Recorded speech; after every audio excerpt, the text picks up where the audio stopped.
welcome to another episode of Turn Left. I am your host, Indiana's own Dana Black, coming to you live. Yes, all the way live from Black Pearl Studios, where we talk about Indiana politics from the left side of things. Y'all, real talk. I mean, okay, y'all know I was like all groupied out because I went to the CBC, right? I'm hanging out with all the black politicos from around the country, right? But then last week, which is why we didn't have a show, I was in St. Louis at the DNC meeting. Never been to a DNC meeting. See, like, the candidates are cool, and trust, no one believe. Y'all know how I feel about our Democratic candidates. But I was in the room where the sausage is made. I was in the room where they were talking about what's going to happen at the DNC next year. But more importantly, y'all, I got to go to all the breakout sessions, to all the caucus meetings, the Hispanic caucus meeting, the African American caucus meeting. But then at the women's caucus meeting, guess who their special guest was? I mean, trust no one believe, I was already hyped that Donna Brazile was there. So yes, I got to see Donna Brazile twice in the last month, geeking all the way out. But then they had a conversation. Donna Brazile had a conversation with the vice president. So that's the second time in that same time frame that I've been in the same room with our vice president, Kamala Harris. I'm telling y'all, I am living my best life. But more importantly, I see what winning looks like.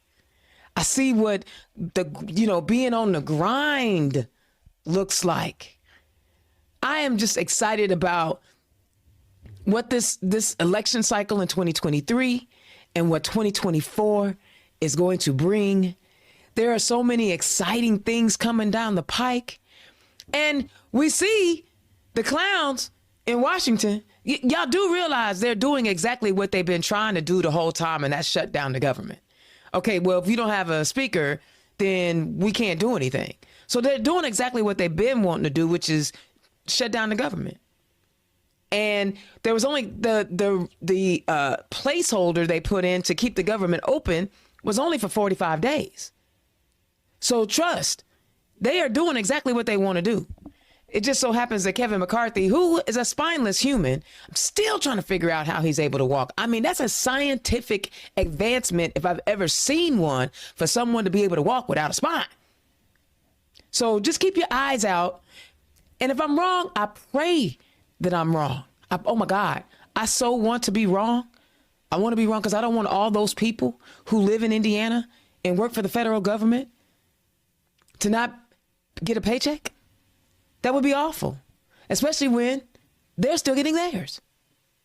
That would be awful. So, but let's focus in on Indiana. You know how I do.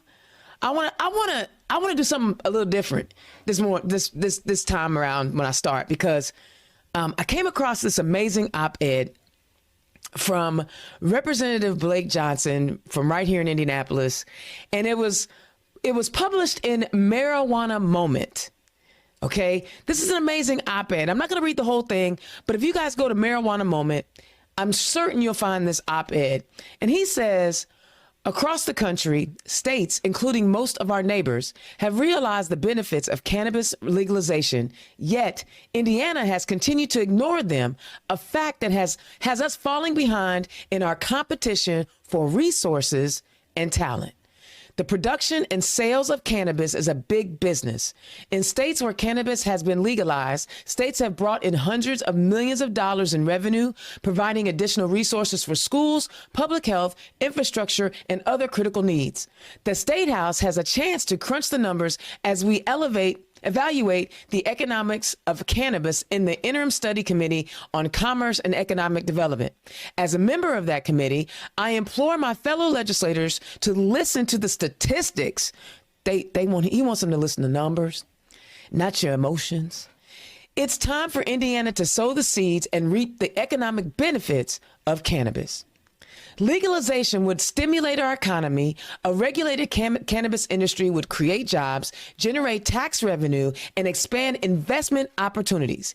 Even though the employment rate is fairly low, the Indiana Department of Workforce Development estimates 127,406 Hoosiers still need jobs. Cannabis business would open hundreds, if not thousands, of employment opportunities for individuals who need them.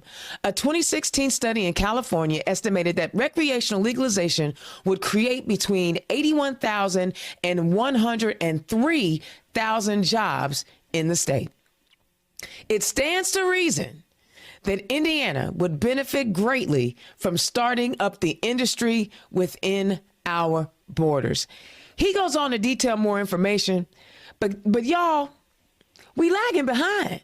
Now, I'm not even a weed smoker. I don't even smoke. It's not my recreation. Give me some vodka, I'm good.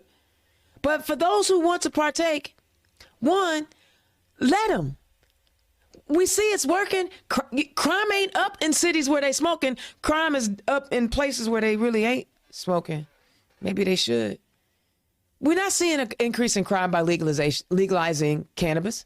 And in Indiana, we're still locking people up for cannabis, where if you live in another state, it's not a crime. You can make money off of it. I believe it is time for us to catch up and raise that money, because people are just driving over the border to get what they want. Why not leave that money here? But our dudes in the State House, because, you know, again, that State House is configured with a bunch of 1952 philosophers. They don't want to move Indiana forward. They say they want to bring businesses to Indiana, but they don't want to bring high-paying jobs to Indiana. They just want people to work for less. I'm so proud of his op-ed. You guys should go read it. He is definitely an Indianapolis Democrat, but I love him to death. He's always fighting for us in the State House. Go read Blake Johnson's op-ed in the Marijuana Moment. NPR reports new research from the eviction lab at Princeton University provides a clearer picture of the demographics of who gets evicted in the U.S. The study linked names and addresses of eviction court records to census data. Lead researcher Nick Gratz said that the trends that appeared weren't exactly shocking. Really seems like it's largely Black families who are being filed against for evictions. So I think the broad patterns were what we expected them to be, but I think just the sheer magnitude and the scale that we're talking about was surprising to me. Less than 1/5 of renters in the United States are Black, but more than half of the evictions are Black renters. I want to say that line again because that is significant. Less than 1/5 of renters in the United States are Black, but more than half of the eviction filings are against Black renters. In Indiana, it's a similar story. Indiana has one of the highest eviction rates in the country. And while on average of 8% of renters per year in the state have eviction filings against them, the number is 23% for Black renters. Grass said he hopes the data shines a brighter light on fair housing issues when it comes to renters instead of just homeowners. So I think a big draw for this paper is that we should focus more on who's really being affected here and what's happening to folks. The study also highlighted that children are incredibly at risk for eviction. People under 20 are most at risk for eviction in the U.S., and children under 18 make up about 40% of renters who face eviction each year. In Indiana, there's an average of 1.22 children per household that's evicted each year. That's the 14th highest rate in the country. While the data in the study is from before the pandemic, Gratz said initial looks at pandemic-era data shows that the patterns in evictions are largely unchanged.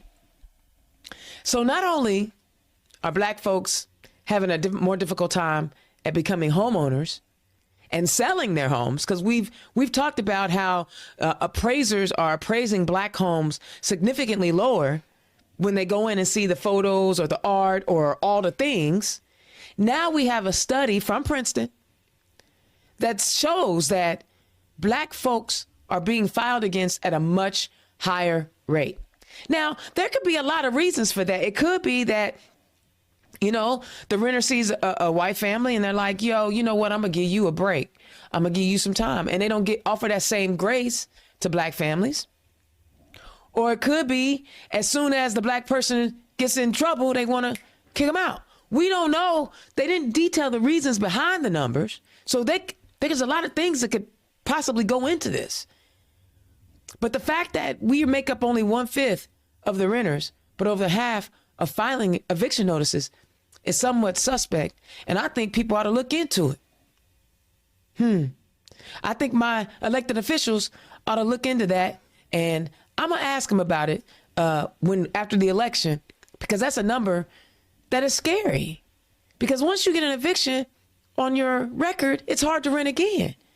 And now you become unhoused, or the potentials become unhoused. And you're working every day, which, is another issue, right? The fact that you're working 40 hours a day and you can't afford your rent, that's a problem. That's a problem. We're going to talk about that too one day. All right. But I got some pseudo good news from my folks up in Hamilton County, my Democrats in Hamilton County. The State House Chronicle reports Representative Donna Shibley, a Republican for Carmel, announced Thursday, which last week, that she will retire after nearly 10 years in office. She'll complete her current 2-year term, but won't seek re-election in 2024. She has served House District 24, parts of Boone and Hamilton counties, since 2014. She is the second long-serving Carmel Republican to announce retirement plans in recent weeks. Representative Jerry Torr will also serve out his term before leaving to focus on his career in title insurance. You know, I think what y'all doing up in Hamilton County has got some folks a little nervous and shaking in their shoes. You see what Miles Nelson is doing up there? I don't believe that Hamilton County is as red as it used to be. In fact, I believe these incumbents are recognizing it is not as red as it used to be. Not to mention, when it's an open seat, it levels the playing field, y'all. It levels the playing field. And why am I talking about this? I don't live in Hamilton County. Y'all know I'm Indiana's own. I'm 92 counties. But we need to get rid of that supermajority in the State House. Oh, what? What? There's a connection? Absolutely. Because of that supermajority, we have no permit carry. We have an abortion ban. We have a ban on trans health care. We have book bannings. We have all these policies that are coming out of the State House because Democrats don't even have to show up, right? They don't have to show up for them to pass whatever draconian bill that they want to pass out of the State House. So the fact that there are two open seats in Hamilton County, which is trending more and more purple every day, means that, we need to get with Dana Colbert and we need to get with Cynthia Johnson, who was up there in the 5th district, and find out how we can, recruit some good candidates for those races next year. And then after we recruit them, we have to support them and help them get over the line so that we can flip 2 seats in the House. Y'all, do you hear? You see where I'm drawing the line here? That's 2 open seats. And I'm sure there's going to be more. We had the unexpected death of the homeboy from Indianapolis. I can't think of his name right now, but death happens. We all gonna die. It happens. Sorry, rest in peace. Sorry for your lost family. But we have an opportunity to flip some seats. And if we pay attention to these open seats that are trending in purple places, and we can turn out the vote, raise some money, do all the networking that we need to do to get people engaged, we can do something about that supermajority. And have some it won't be balanced because they'll still have a majority, but be able to stop stupid stuff, right? The other part of that is, with so few Democrats in the State House, they have to spread themselves so thin over so many different committees. So they're literally bouncing and missing stuff because there's not enough of them. So guys, I know we're focusing on 2023 because I love municipal races, but I want you to think about right now. It's October the 12th. Think about who you know in Hamilton County or in Boone County that could take over Shibley and Torr's seat. Let's get behind them now. Let's start supporting them now so that we can be ready. We can be ready to take them on in 2024. All right, that is my rant for the day. And now it's time for me to highlight my sponsor, Bohm's Unique Boutique. Today's show is brought to you by Bohm's Unique Boutique. Click on the QR code And for all Turn Left listeners, you can get a 10% discount on your order by using the code Democrat. Be sure to visit www.bohmsuniqueboutique.com. I love it. I love it. I love it.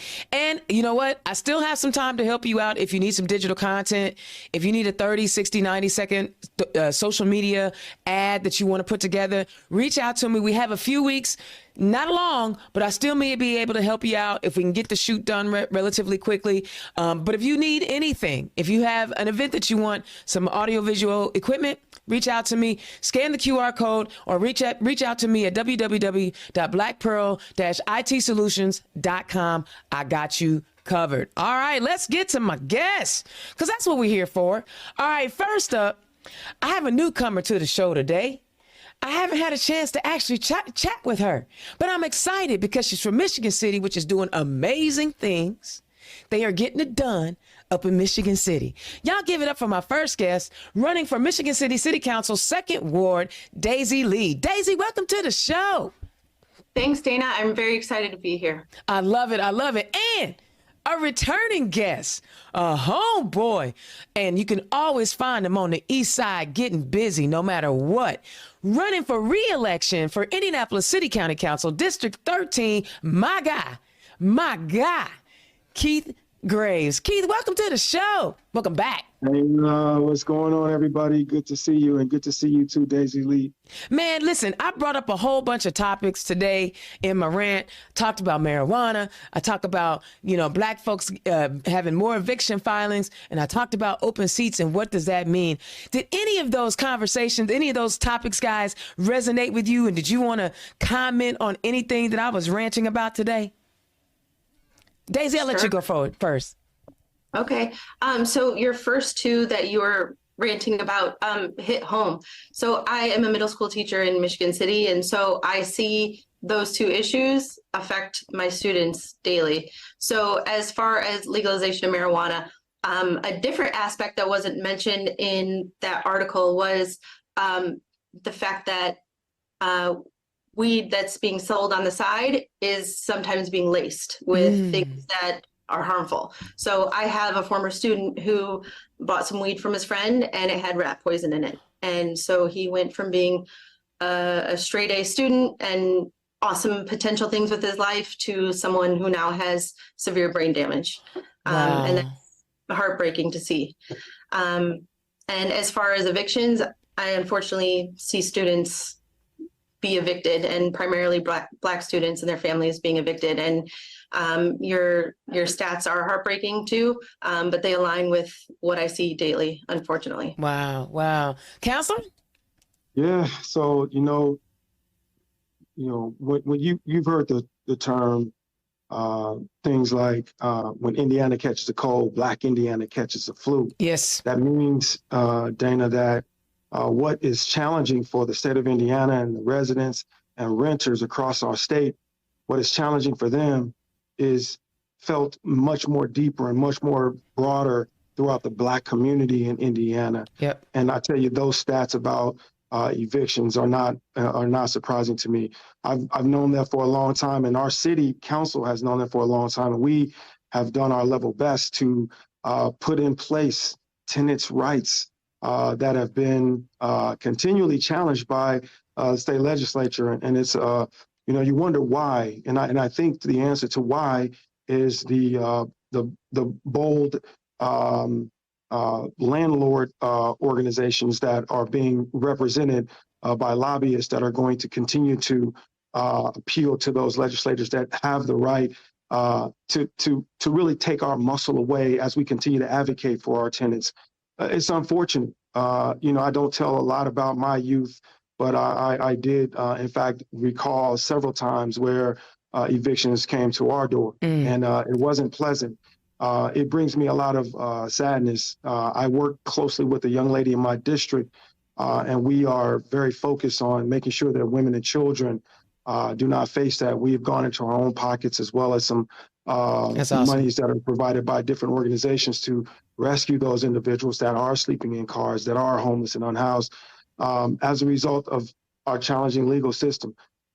We got so much work to do in Indiana should be embarrassed about those stats. Absolutely. They absolutely should be. And guys, as we talk to these amazing candidates, please know that their donate links, their ActBlue links are right there on the page. We like to turn these into little mini fundraisers, right? We want to help these candidates get elected. So if you like anything that these candidates talk about over the next 45 minutes or so, please click their donate link. Donate as much as you can, $5, $10, $15. Every little bit goes a long way. Sometimes they just got to buy water for the volunteers that are knocking doors for them, right? It's the little things. So as you listen to these candidates, consider donating. All right, we're going to start with the ladies first. Ladies first. Ladies first. Daisy, tell the people who you are and where you come from. Great. I'm Daisy Lee, and I live in Michigan City, Indiana. I teach middle school environmental science and STEM. I've been teaching here for 10 years, coaching volleyball, 8th grade volleyball as well. I played. I'm heavily involved. Oh, go ahead. I'm going to say I played. Oh, all right. When you come to Michigan City, we'll play then. No, that was in 8th grade. I'm 53. We're not doing that now. I'm just saying I played at one time, but you hit it. Go ahead. I'm sorry. No, you're good. I'm very involved in the community. I'm on the Sustainability Commission for the city.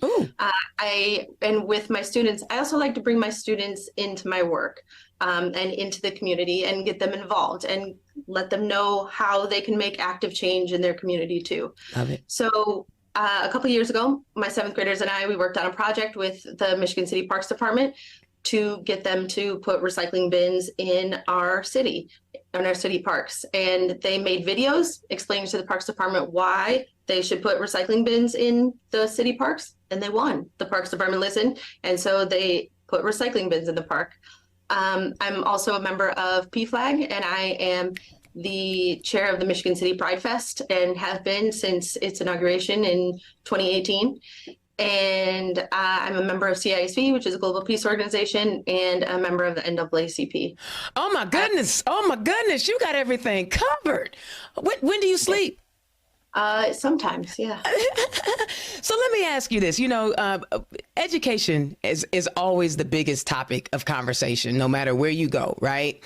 You are in the school. So are you teaching in a public school or a private school, procure school? Public school. Public school. When you and obviously this has nothing to do from a council perspective, but I got to ask because I got a teacher on the show. When you hear and watch the pieces of legislation that have been coming out of our state house that are specifically targeting public education and denying teachers the resources that they need, how does that make you feel as an educator? Sometimes it can be very defeating. It feels like the state doesn't support us. It feels like sometimes the parents don't support us. I know that there are supporters out there. But when they keep putting legislation in that knocks us down and also discredits us as trained professionals who have gone to college with a degree to teach the children, it discredits us.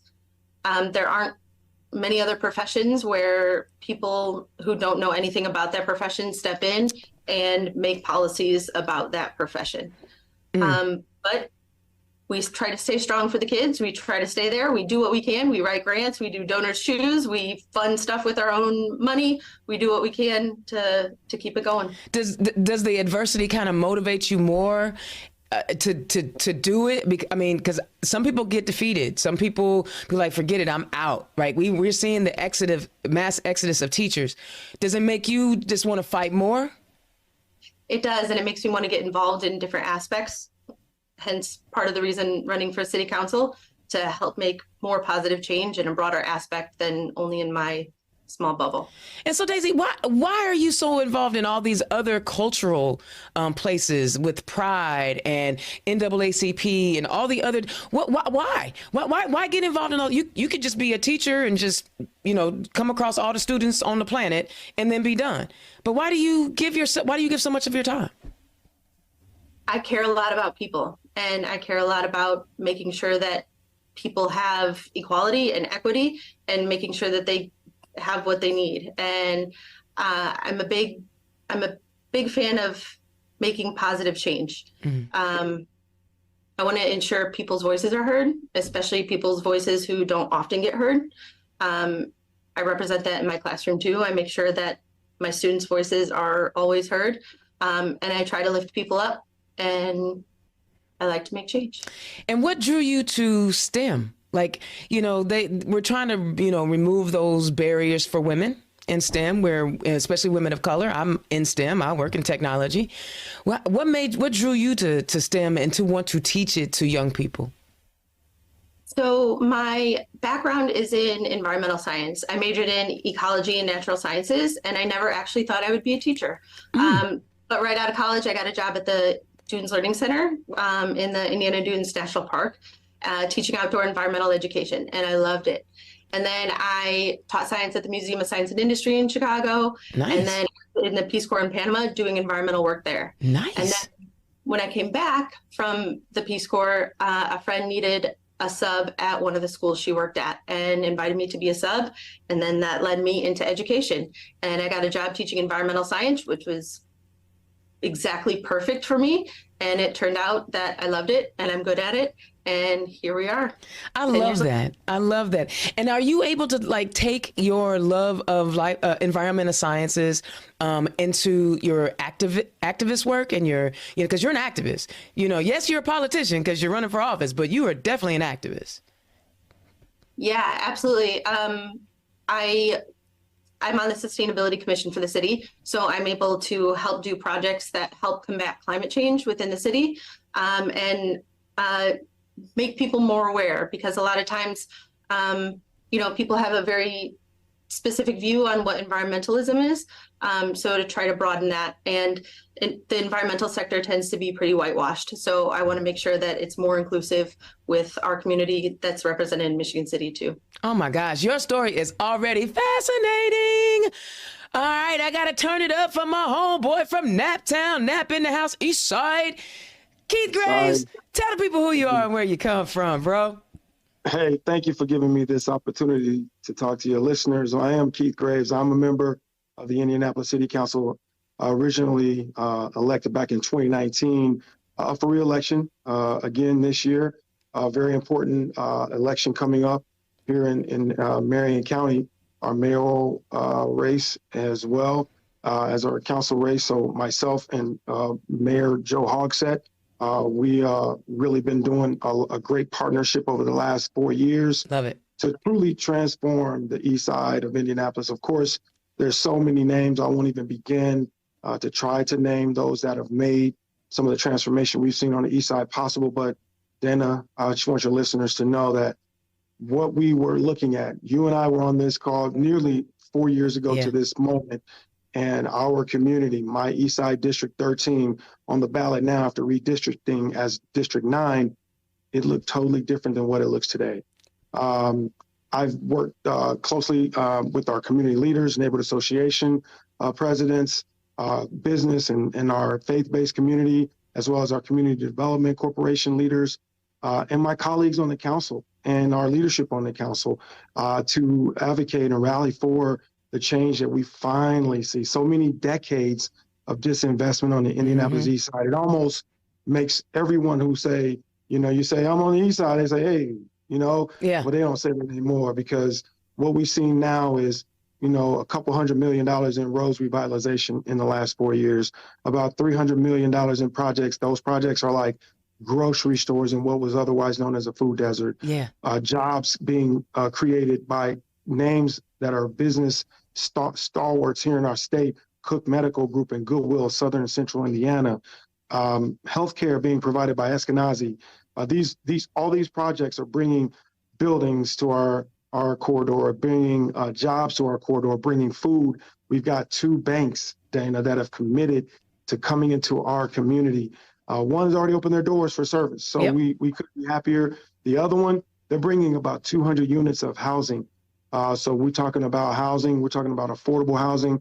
Our challenges here in Indianapolis are great, but we have to continue to provide affordable housing. As you mentioned in your rant, we should call this show Dana's Rant, because there's so much said in that 15 minutes. But I tell you, as a city, we have to continue to keep our arms around the challenges. A lot of it is big business coming from out of state, coming into our communities and buying up properties, forcing rents to be higher, and causing people that can't otherwise afford, today's rent definitely not to be able to afford it tomorrow. So we got to meet it on all ends: living wages, affordable rent options. But we're doing a lot of that on the council, and I'm excited that a lot of that attention of our entire city, from the mayor on down and his administration on down, has been focused on our community. So I tell you, I couldn't be happier. On 4 committees, those are public safety, which gets the bigger chunk of our annual budget this year, just about 1.5 billion. So we know that our community is doing its level best to be safe as a result of some of the specific and intentional work that we're doing, like funding law enforcement with the ability to hire more, the ability to bring more technology to do their jobs better. And also we're funding on the preventive side. We're funding organizations that treat the root causes of crime. People are still coming home from incarceration with challenges finding employment, and they might believe that crime is one of the solutions. Well, we're helping scale up organizations that are in the work of helping returning citizens, same as those that are experiencing substance abuse. And I'm really sad to hear the story, Daisy, about the student that my brother, his best friend, had a similar situation when they were in high school. And I tell you, he was never the same. He'd be sitting on the bus stop in our community till 2 a.m., and he was never the same. Wow. And if I'm just saying that story right there, many people on the east side of Indy know who I'm talking about. But I tell you, the effects of substance abuse are plentiful. And one of the residual effects is crime. And so we're beefing up the ability for organizations that treat those that are experiencing substance abuse disorders, and helping them help the people that need it most, and homelessness. Of course, I share my story already. I recall homelessness and bouts with living in homeless shelters as a kid with my entire family. That I wasn't a weekend stay. It was kind of where the school had my address, and even the Marion County Guardian's Home. I know that place relatively well over in Irvington. So I gotta stop you because you wait, hold up, bro. Hold up. Okay. You got the ultimate come up story and you just trying to brush over it. We're not gonna do that. We're not gonna do that. Hold up. Said, Peep, I know you, but you never told me that. Right. Okay. I told you at the top of the show, I don't talk about it a lot because, I just really want to get out here and work hard. And people always want to know, Dana, what is your motivation? My motivation is because I remember carrying a bag that was bigger than me with all my belongings in it, and my brother doing the same, and my sister doing the same, and my mother doing the same. And we didn't know where we were going. The love of a cab driver didn't take the little money that we owed him and gave us more money than that, took us here, took us there, and we were all taken care of. So God bless me, Dana, and I am here to return that favor. But what prevented you? I gotta know, because you know the statistics, and once you get out of Marion County, the people outside of Marion County and outside of Indianapolis think Indianapolis is just some kind of wild, wild west, which is not. I mean, crime is everywhere. Crime travels, absolutely. Right? Yes. But what prevented you? Knowing the hardships that you had, seeing the pain and feeling the pain that you did, what kept you on a straight and narrow? You went to school? I don't even know. You skipped over a whole bunch of stuff. Okay. First of all glory to God who absolutely directed me, because I didn't make the right moves and go to the right places and do all the right things. Okay. So let me make sure that that's the understanding there, Dana. But I had people around me. I call them angels, whether it was the next door neighbor who helped us out a lot, with food and substance, etc. But I had some family members across our family on both sides, my mom's family, my dad's family, that jumped in and helped us out. But we had some challenges growing up, and one of the things, my uncle, he was a strong, tall guy, and he worked at juvenile center. He told me I better not see you in here. So I think when my friends were maybe going in the stores, doing some crazy things, probably because they didn't have a couple of dollars, so they were going maybe steal candy bars or whatever. I knew to not even go in the store. Right. So God bless me with that, just kind of oversight with those people in my life who helped me out. But Dana, I just wanted more, and I knew that wasn't what I wanted. I also had a family that was pretty well off. And when I would go over to their house and they would invite people my age over, I would never go and play with those kids. I would stay in the room because I was kind of like embarrassed to not have the kind of clothes they had. So Yeah. I think I just wanted to do whatever it took to be better than what my circumstances were. And I was definitely scared of jail and losing my freedom. So I just thought, working hard, but I did not have a plan, Dana. There were so many social services that helped me, from the church that would come to the Pacific Garden Mission, where we stayed in a homeless shelter, and asked me every week to read the same scripture. Like, okay, I remember John 3:16. All right, I know it. They said, well, read it again, son, and I'll read it again. But those people showed me love, and so many angels along the way that Wow. really to move my life forward, including someone tapping me on the shoulder saying, you actually can go to IU, Indiana University, if you do a couple of things. My cross country coach said, you're pretty good. You man. ran cross country, bro.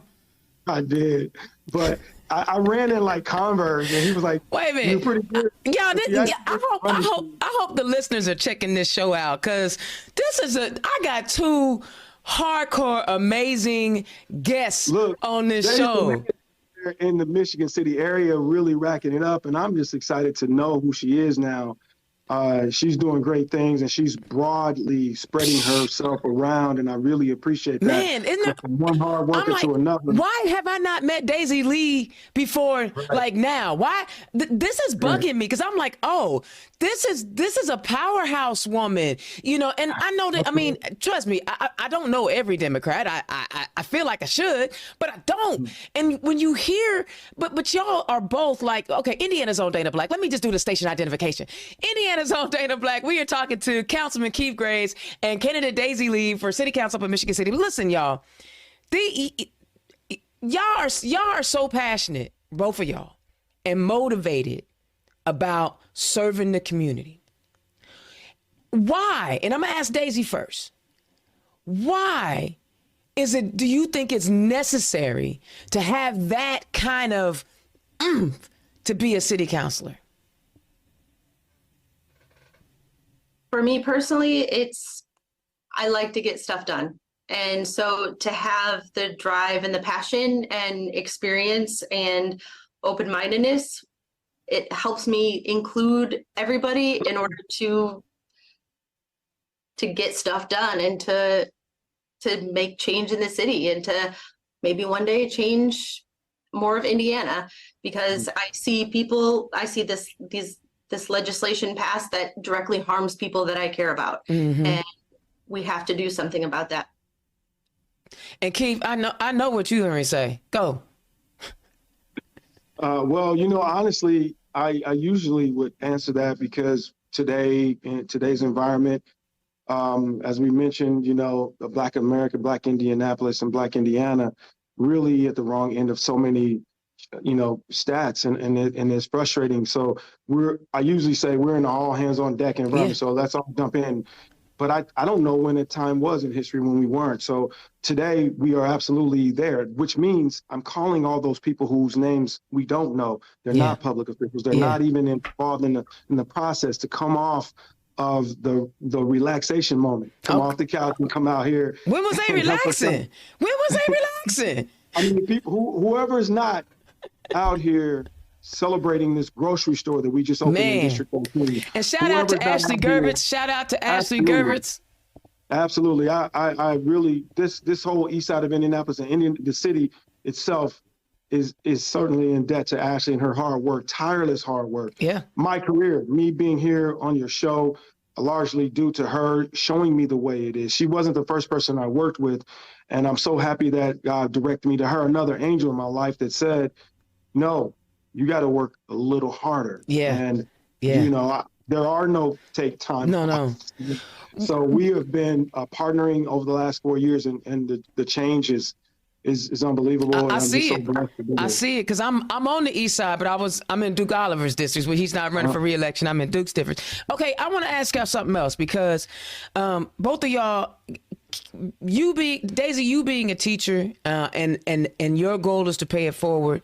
And Keith, I've seen you in the streets, so it's not like, you know, I don't know all the boards and commissions you sitting on, but I also know that you are always leaving the ladder down for young people. Daisy, you were, you know, committed to educating young people. Why is it so important for young people to see y'all in the community and having the ability to bend y'all's ear when the time comes, whether you're an elected official or not? Why is it so important?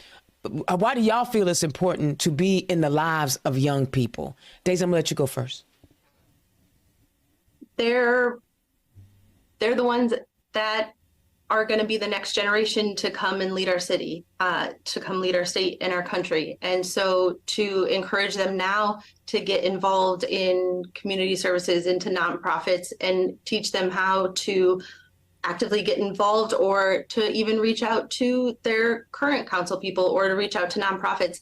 It's giving them those skills as young people to then develop so they can bring those skills and develop them to when they're adults. So let me see. So if we can grab them while they're young and hold them up and lift them up and teach them how to get things done and teach them how to make their voices heard, because not everybody has access to that, and not everybody knows that their voices matter, and not everybody knows how to get things done or how to contact people. So if we're able to teach them at a young age, then we'll have a more successful city, we'll have a more successful state, a more successful country, and people who are more empathetic and open-minded and able to listen to others and able to interact with others, and listen to people who are different from them, or be able to have conversations that they may disagree without shaming the other side, without publicly humiliating other people. I know it. I know it. Councilman? You know, I agree, Daisy. They are the future. Our youth are the future. I'm tapped into about 3 or 4 different organizations where youth are involved. You know, and I couldn't be happier because they're my family. They're not only the future, they're people who I know, people who are going to be intermingling with my family. I want to help build them up so they can be contributing members of our community. But also, Dana, I was them, and I needed an adult like me to come back and help. So you won't find me too tired to tap into our youth, whether it's the Marion County Prosecutors Youth Violence Prevention Coalition or Bloom Project and the many different things that they're doing. Voices, I have mentees that I do. I have 3 mentees that I'm actively involved with their lives and a part of things that they do, as well as I'm a member, commissioner on the Indianapolis Commission of African American Males. So we are out here focusing on the challenges that Indianapolis African American men face, specifically our men. So I want to be a part of the change that is required, because without someone like me, I don't know where I would have been. Without a strong, tall uncle who said, whatever you do, don't find yourself over here. And you know what? I have a confession. And I know this interview is about y'all. And the beautiful part is it's my show, so we can go as long as y'all can stay on the show. I as an African-American lesbian, I didn't always understand, because I'm like, men are, they in charge of this, they in charge of that. And, you know, a lot of times my black sisters, they, you know, defer to men. So I was like, what do men need now? You know, because I just didn't get it. And I'm going to tell you, I watched an episode of Shy, and they were having a men's circle where they were able to kind of like express their emotions. And say, I hang out with Democrats and I have male friends, but I'm not as intimate, like I am with my girlfriends and my homies. And so I didn't understand like that need for emotional release that our males and specifically our black males need. And so one of the things, and I put it out there to a couple of young folks, I want there to be like a male version of Hoosier Women Forward. I put it out there to a couple of folks. I want young, I can help drive it, but I can't lead it, right? I'm not a man. I can't pretend to be I look like one and I'm kind of fly like one, but I'm not. And so once I understood the need that black men, and it came to me in a TV show, y'all, because I just didn't get it. That was just a confession I had to throw out there. All right, we got to talk about policy now. There's a reason why people want to vote for you. We got to give them, the council is the fiscal body of our municipal governments. Daisy, I'm gonna start with you because you got a leg up, Keith. You've been there for almost 4 years, so I gotta start with Daisy. Daisy, what are the areas in Michigan City that you feel like you want to address while you were on the council, city council in Michigan City? So I am fortunate enough that I have 150 mouths telling me things that they like and don't like every day. Okay. And so for 10 years, kids have always told me that there's not enough for them to do in the city, that they're bored. And so I would like to implement more youth programming in the city. And not only will that help our kids grow into good humans, but it'll also help with community crime. If we have more youth programs available that focus on sports, that focus on art, music, science, whatever. And if we have space for kids to do that, and if they have access, both financially and with transportation, they have a safe place for them to be, they have adults there who care about them, they're going to be less likely to go get in trouble outside. And so that's kind of a twofer, right? Building up the next generation, but also helping with community crime. Okay. I'd like to focus on environmental issues, reducing climate change. We have a coal-fired power plant here in Michigan City that's going to be decommissioned in 2028. But on the west side of town, we have higher rates of asthma and higher rates of cancer, because those are the people who are closest to the coal-fired power plant. So we also have coal ash that NIPSCO has dumped in the pines. So there's a lot of environmental justice issues that we can focus on in the city, and bringing the community together too. So I want to help make more community organizations or neighborhood groups where people can get together and know their neighbors. Have civil conversations, an open forum where people are allowed to have discussions and have disagreements with each other, but in a platform and in a space that is safe for them to do that, where they feel that they can express their opinions and express their needs and wants for the city without somebody judging them. So what's the makeup of your council now? It's 7 seats, right? 7 or 9? 9. 9. Yeah. And what's the makeup? As far as the people on there, well, Republicans and Democrats. I should have been more specific. My fault. They're all 9 Democrats. 9 Democrats. So you don't even have to worry about working across the line. Okay. Now, one of the things I've seen as I've been to a Bloomington City Council meeting, and they're all 9 Democrats, and they like to argue amongst each other. So I know as Democrats, we can do that because we all have different views. How do you, as in your leadership style, how do you bring consensus to an issue where you may feel like, we're not getting together on this? How do you use your leadership style to bring consensus when you need to? Because you got to get stuff done, right? Right. There's always common ground somewhere. So having civil conversation and finding somewhere where you can come together and that you have a common ground.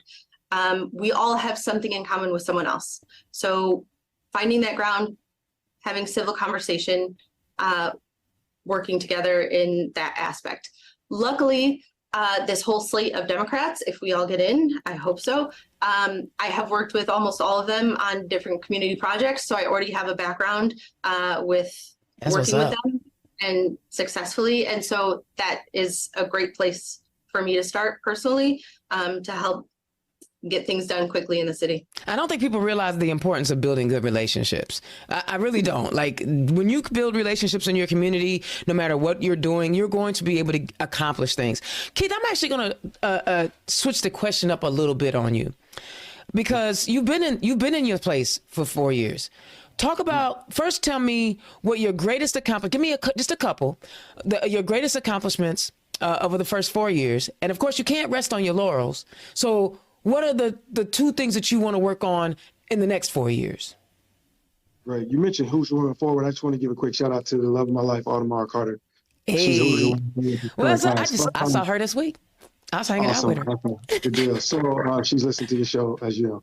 But we've had some tremendous successes in our community. As I mentioned, you just don't see fenced off areas where buildings sprout out of the ground on the east side. It's just the opposite. You see abandonment where businesses once were. So to see this beautiful new building, Eskenazi Indie Fresh Market, open for business right now, Cook Medical Group, and the banks coming, and the housing and the roads revitalization, those are the things that I was able to partner with Ashley and some of those other leaders in our community to make happen. But you're right, you can't rest on our laurels. So we've already been in deep conversations with another important area in our community, Devington Plaza. Ooh. We have a new buyer for Devington, and that's going to be revitalizing that area. At one point was the major place to be on the east side, and they're looking at Devington as a destination to complement the $66 million revitalization that we're going to see at Arlington Middle School right next door. So we have huge plans for that corridor. That's my work. That's why we can't stop. Can I just tell you how happy I am? Because I have two elderly aunts that live in like on I'm not going over there in the Kenmore area, and they have to go way too far to the grocery store, right? And they don't let niece help them. So I'm super excited. Maybe there'll just be something. So when I say elderly, I mean like 80 years old and they still be driving.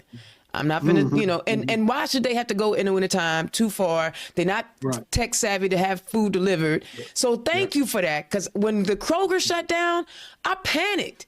And they was like, Dana, we okay? Thank you for that. That's damn good news. Yeah, we are absolutely happy. Even in where crime is concerned, which is definitely a challenge that we want to continue to be intentional about how we address it and how we focus and how we overcome it. We have seen drops in the numbers since I've been on council, 20, 21, 22. Each year we've seen a sharp decline in crime in the east side. And I think because what you see in your community is how you feel about your community. Yeah. It's how you feel about yourself. Yeah. So the revitalization efforts has its effects, not to mention the social determinants and all those contributing factors where access to healthcare, access to food, access to good jobs, people who care. A lot of my job as a council member is to bring hope and positivity to my community. It is to uplift them, grand openings and ribbon cuttings and things of that nature. Mm-hmm. So I'm here for that. But we'll continue to bridge the gap between our law enforcement community and our African American community. That's citywide, but definitely on the east side of Indy, we want to see some things that are challenging and are heavy in the news in our city. We want to see them addressed where crime is concerned, where law enforcement and the relationship with African-American community is concerned, because that relationship, Dana, is kind of why, there are some challenges closing cases in Marion County.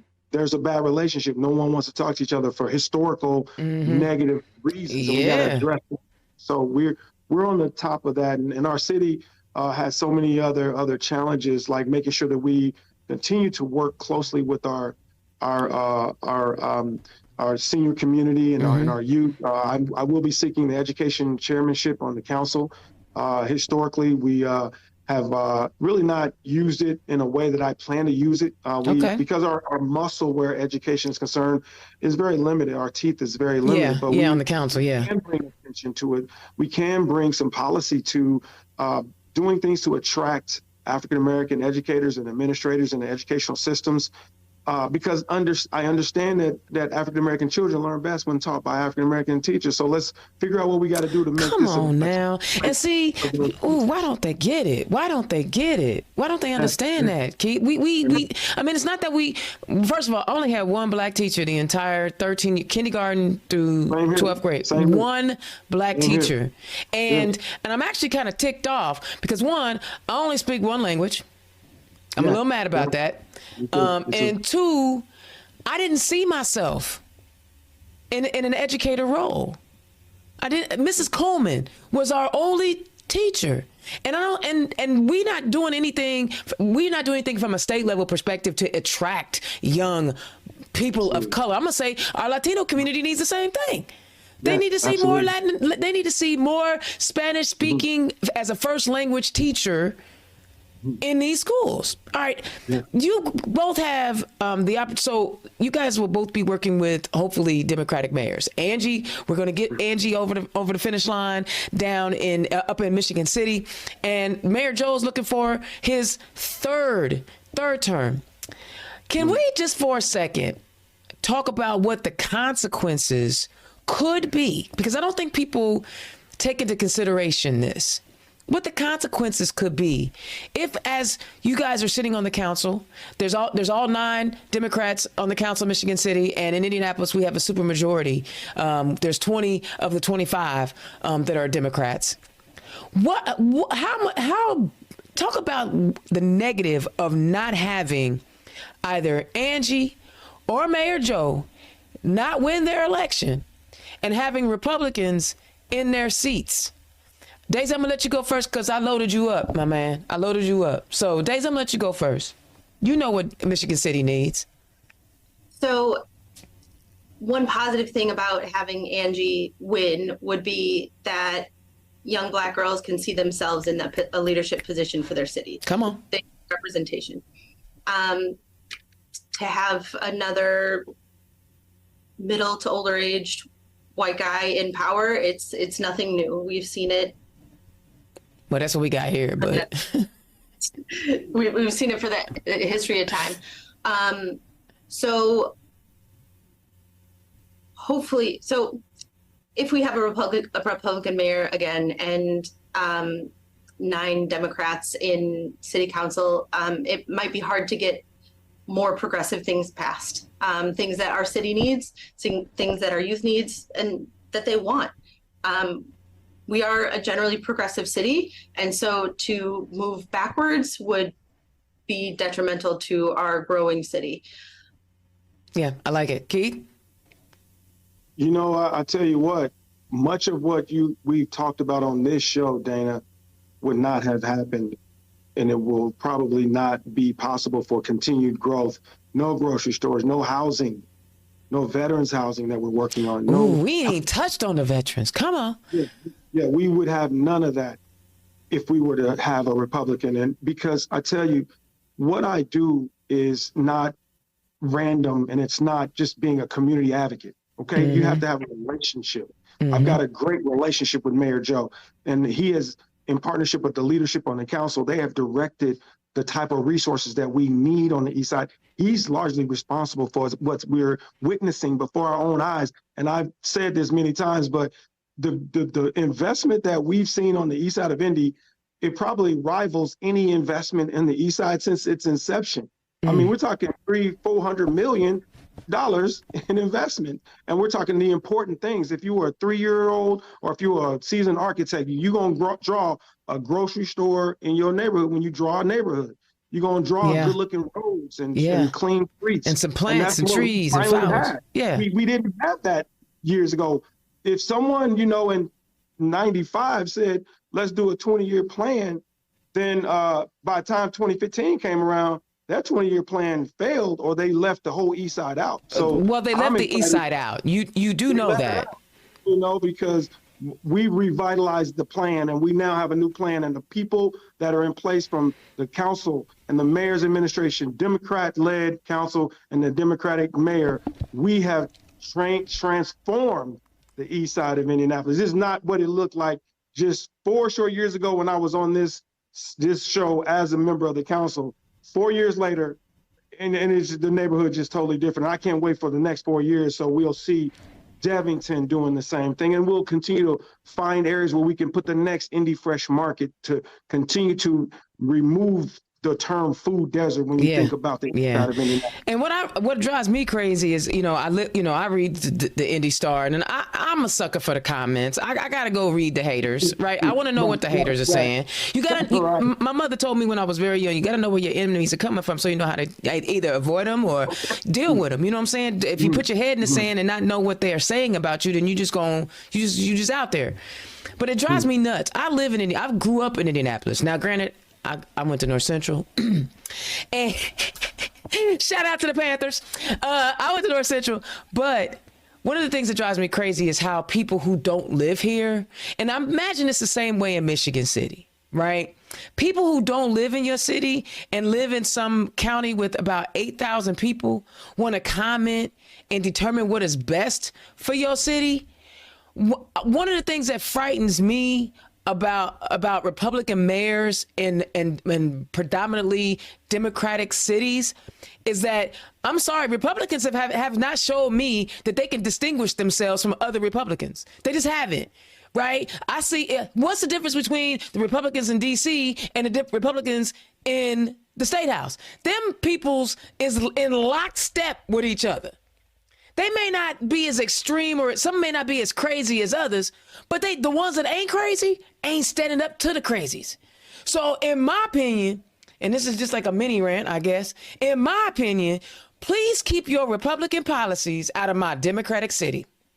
Because they're not going to stand up. They're not going to stand up to the crazies on their team. We should all be concerned. We should all be out here trying to get ourselves together so we can vote on November the 7th, because you are right. Early voting done started. Get your behind to the poll tomorrow morning. Polls is open. Guys, I mean, this was like so good, and y'all got me fired up, as you can tell, a little bit. I really do appreciate you guys taking time out of canvassing, because early voting's already started. And this is the time when you guys are out knocking doors, shaking hands, and talking to the people. But if you could, Daisy, go ahead and tell the people where they can find you. You can find me on Facebook, Daisy Lee for City Council. And do you have any events coming up, any volunteer opportunities for folks to help you out? Yeah, every Saturday at noon, we're meeting at the Democratic headquarters at noon and at 2:00, starting to canvass and get around the city. All right, guys, go help Daisy. Go knock on the door and help her out. Keith, tell the people where they can find you. www.electkeithgraves.com if you want to make a donation. But Dana, I'll be out this Saturday on the 28th and the 4th. This Saturday at Devington Plaza, I'm going to be joined by State Representative Robin Shackelford. 11 o'clock in the morning, we're going to start knocking on doors and meeting neighbors in support of all Democrats across the city. We're canvassing for our community, canvassing for our party. So that's this Saturday coming up the 14th. And then, of course, I'll have another one on the 28th. So I'm looking forward to that. And otherwise, you can find me on all forms of social media under my name, Keith Graves or Councilor Graves. Love it. Love it. Now, listen, if you guys ain't fired up after listening to these two candidates, check your pulse. Check your pulse. Daisy is out here just ripping it up in Michigan City, doing all the things for all the people. Doesn't matter what their demographic is, whether it aligns with hers or not. I didn't even ask because I didn't care. She just out here helping humans. Keith Graves is telling you the amazing story of his come up, and he wants to give back. Click on those donate links, y'all. Give them everybody that's listening, just $10 will help them out. Share the links on your social medias. Share your links with your friends. Help raise some money and get out and knock on some doors for these folks. I'm telling you, y'all got me hype. I'm like on a whole nother level hype after talking. Daisy, I'm gonna promise you this. Me and you gonna talk, because I'm like, I need to know how I can help you, because you're doing it. Keith, you already know. It's amazing. You're doing the work, man. I'm just so excited see y'all, our future Democrats, our bench is amazing.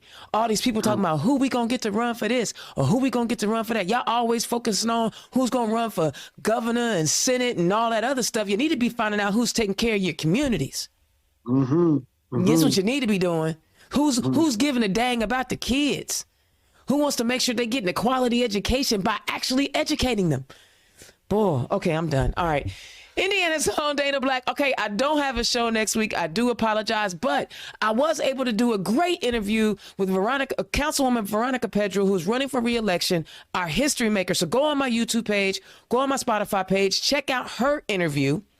And all the people that I had to cancel because of all the great work that I get to do with Act Blue, Trust, Know, and Believe, I will do special recordings.